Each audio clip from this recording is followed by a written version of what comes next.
विश्वमा 2 अर्ब पाउन्ड भन्दा बढी प्याज उत्पादन हुने तथ्याङ्कले बताउँछ। प्याजलाई लामो समयसम्म राख्न सकिने हुनाले हरेक मौसममा सुलभ तरिकाले उपलब्ध हुन्छ। यो धेरै गुणले भरिएको खाद्य वस्तु हो। प्याज मूलतः सेतो, रातो र पहेँलो गरी 3 प्रकारका पाइन्छन्। सेतो प्याज सबैभन्दा उत्तम मानिन्छ भने रातो प्याज मध्यम र पहेँलो प्याजलाई साधारण मानिन्छ। प्याजमा हुने गन्धक तत्त्वका कारणले यसमा गन्ध आउँछ। यही कारणले मानिसहरू प्याजको गन्ध मन पराउँदैनन्। तर यो गन्ध मानिसका लागि उपयोगी छ भन्ने कुरा भने धेरै मानिसलाई थाहा नहुन सक्छ। प्याजको गन्धले दिमागलाई सन्तुलित पार्दछ। भर्खर उखेलेको प्याजको गन्ध हिस्टेरिया वा दिमागी असन्तुलन भएका मानिसहरूको लागि धेरै नै उपयोगी हुन्छ। प्याजमा हुने अल्काइल ट्राइसल्फाइड र कार्बनिक कम्पाउन्डले गर्दा प्याजलाई काट्दा आँखा पिरो भई आँसु आउने गर्छ।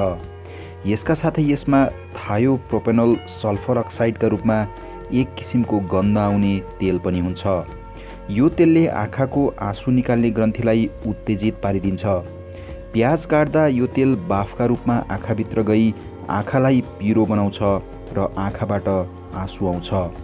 प्याजलाई पानीमा डुबाएर काट्यो भने यसबाट बाफ निस्कन पाउँदैन र आँखा पनि पिरो हुँदैन। प्याजको सेवन गरेको खण्डमा शरीरमा फुर्ती बढ्ने, पाचन शक्ति वृद्धि हुने, हातखुट्टा कठ्याङ्ग्रिने, निन्द्रा नलाग्ने जस्ता समस्याबाट राहत पाउन सकिन्छ। त्यस्तै झाडा र हैजा लागेको बेलामा पनि प्याज उपयोगी सिद्ध हुन्छ। किनभने प्याजको रस र अदुवाको रस बराबर मिसाएर खाएमा बान्ता रोकिन्छ। प्याज खानाले पेटमा पाचन रसको उत्पादन बढ्दछ, जसका कारण हामीले खाएको खानेकुरा राम्रोसँग पच्दछ र पाचन सम्बन्धी समस्या पनि कम हुन्छ। प्याजमा क्रोमियम तत्त्व रहने हुँदा रगतमा भएको चिनीको मात्रा अर्थात् ब्लड सुगर नियन्त्रण गर्नमा मद्दत गर्छ। त्यसैगरी काँचो प्याजको सेवनले रगतमा हानिकारक कोलेस्टेरोलको मात्रा बढ्न दिँदैन।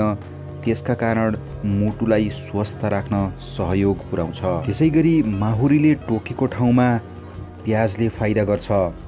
नाकबाट विभिन्न कारणले रगत बगिरहने समस्यालाई पनि प्याजले राम्रो गर्छ। यदि तपाईँलाई भोक नलाग्ने समस्या छ भने प्याजको हरियो साग सेवन गर्ने बानी बसाल्नुहोस्। यसले भोक बढाउन मद्दत गर्छ। साथीहरूलाई आजको भिडियो कस्तो लाग्यो?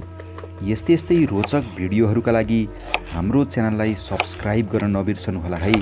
साथै यो भिडियोलाई लाइक, कमेन्ट र सेयर पनि पक्कै गरिदिनुहुनेछ भन्ने आशा राख्दछु। हजुरहरूको दिन शुभ रहोस्, स्वस्थ रहनुहोस् र स्वस्थ रहने प्रेरणा दिनुहोस् भन्दै आजको भिडियोबाट बिदा चाहन्छु। नमस्कार।